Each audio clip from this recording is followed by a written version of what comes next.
What is going on, New York Giants fans? Now, the New York Giants have certainly had a lot of turnover this last week. There's been a ton of big moves. They let Landon Collins walk. They got rid of Olivier Vernon. They traded Odell Beckham, the big elephant in the room. They brought in a veteran, Antoine Bethea, as well as Jabril Peppers, the young safety, via the trade of Beckham. They brought in a first and a third round pick. Brought in a couple of other nice pieces, Golden Tate, even though I don't love the contract. But there's been a lot of big news over the last week with the New York Giants. And one man who has not really talked about it has been Dave Gettleman. And today, he finally came to the presses and he finally gave the Giants fans some answers. Not all the answers, but he gave them some of our answers. And I think it's very telling on what the Giants are going to do in this year's draft and the future of this franchise. And I'm going to get into it right now. Dave Gettleman said a lot in this press conference, and there is a lot to break down. We will start with the quotes on the Odell Beckham trade, why he made the trade, and what was his thought process in him making it. Now, what Gettleman went on to say was he did really like some of the pieces. He said Jabril Peppers was a very good piece, and he thinks he is going to be a bright part of this team's future. But he had some very telling quotes. Now, we all remember Gettleman's famous quotes. We didn't sign Odell to trade him. You don't give up on talent. Well, Gettleman, it appears, was playing a smokescreen, and he gets into it in this press conference with these quotes. When asked about Odell Beckham, Dave Gettleman basically said, you cannot evaluate this trade on this year, which is exactly what I've been saying. He went on to say, I completely understand why people debate the merits of this deal. This trade really won't be able to be fully evaluated until we get further down the road. We did not enter this decision to trade Odell lightly, which is exactly what that means.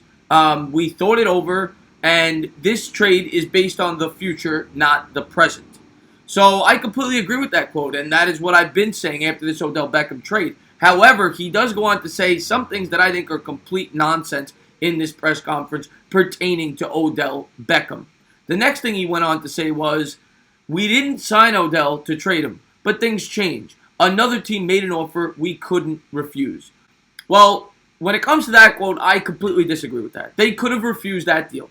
They did not get equal value for Odell Beckham, but we all know that they didn't trade Odell Beckham based on equal value. We all know, we're not stupid. They wanted to get rid of Odell Beckham. They thought he was bad for the environment and his contract was too much. But in terms of talent, they did not get what measures up to Odell Beckham. Odell Beckham is one of the 3 best wide receivers in the sport. He may very well be the best wide receiver in the sport. You got a mid-first round pick. You got a late round safety who I like. I like Jabril Peppers, but he's only under control for 3 years, not 5 under a rookie contract. He went on to say later that it equated to 2 first-round picks. It doesn't. Jabril Peppers is not under a rookie deal for 5 years. It's 3.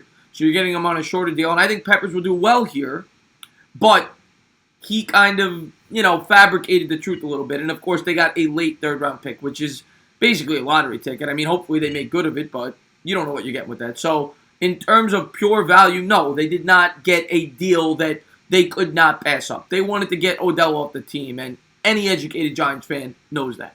And throughout the press conference, Gettleman was backing up his point that he was not shopping Odell Beckham, but he was listening to offers. He wanted to deal from a position of power. But I don't believe that. I think he was shopping Odell Beckham. That's why we heard countless rumors about him. And he even went on to say later in the press conference an exact quote about a deal that he initiated with the Buffalo Bills when he went on to say, the only call I initiated regarding moving Odell was to Buffalo. I placed the call after learning they had conversations about Antonio Brown. Now, it's very possible Cleveland did not know about that phone call, but don't go telling us that you were not shopping Odell Beckham. You were. And I don't necessarily disagree that you shouldn't have been, but at least tell us that you were. Dave Gettleman then wrapped up the Odell topic with a very telling quote. And it's a quote that I agree with, and it's what I've been saying since they made this trade. He basically said that they thought that by investing that $20 million in other areas on the team, it could be better for the future of this team. When he said the quote, we have positions to address. Our plan is to address those positions. Plain and simple. We'll do whatever means necessary. And that's exactly what he is saying when he says that quote. We have way too many holes on this team, and we cannot afford to invest $20 million in a wide receiver. He's not saying those exact words, but that's what he means when he's saying. Gettleman then goes on to talk about the future of this team, specifically the future of the quarterback position. And these quotes actually really make me think that they don't plan on going after Josh Rosen. And they don't plan on taking a quarterback in this year's draft. But I could be completely wrong. He may actually believe that Eli is gone after this year and that this is his last year. But he made it sound like Eli Manning is still deserving of the $23 million contract and that he believes he is still a very good starter at the NFL level. And I don't believe that anymore. I do agree with some of the things he said. He basically went on to say that Eli Manning has suffered from a very poor offensive line, and I always say that. He didn't just fall off a cliff. He was an MVP candidate in 2011. Matter of fact, he probably should have won the MVP the year they won that Super Bowl. He put the team on his back, and then he just fell off a cliff out of nowhere. That didn't just happen for no reason. Jerry Reese did not support him with an offensive line, and any educated Giants fan knows that. However, the last couple of years, he clearly has regressed, and he clearly needs to be replaced. And he's clearly not deserving of that $23 million. But Gettleman did not say that when he said this. This narrative that Eli's overpaid and can't play is a crock.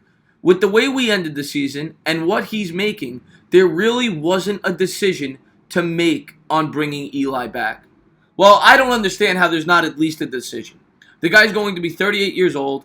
You've won 8 games in the last 2 years. Now, Gettleman went on to back that up and answer that question as to why he thinks the lack of winning has very little to do with Eli Manning and almost all to do with the offensive line when he said this.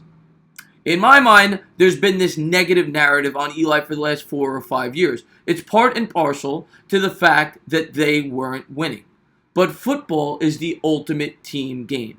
And I've done studies. If you're on your back, it's really hard to complete a pass.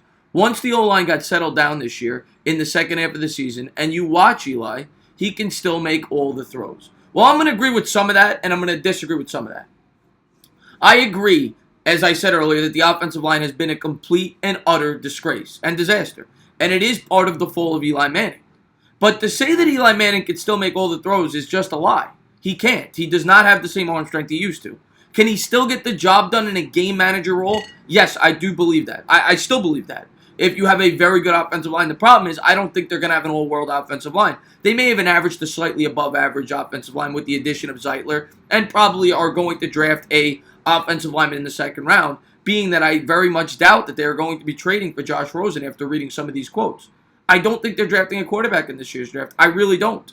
Gettleman is coming out and saying that Eli Manning's his guy. He still thinks he's as good as ever. That's what it seems like. He's saying he can make all the throws, and if he has an offensive line, he can get the job done. Well, Gettleman, I'm going to disagree with that. I don't think he is what he was. However, I do think we could win given the right circumstance. But I don't think this team is close. They don't have a defense that can get after the quarterback, and you're not going to be able to fix that in one draft. You're not going to go from the worst defense in football to a top 10 defense because that's what it's going to take.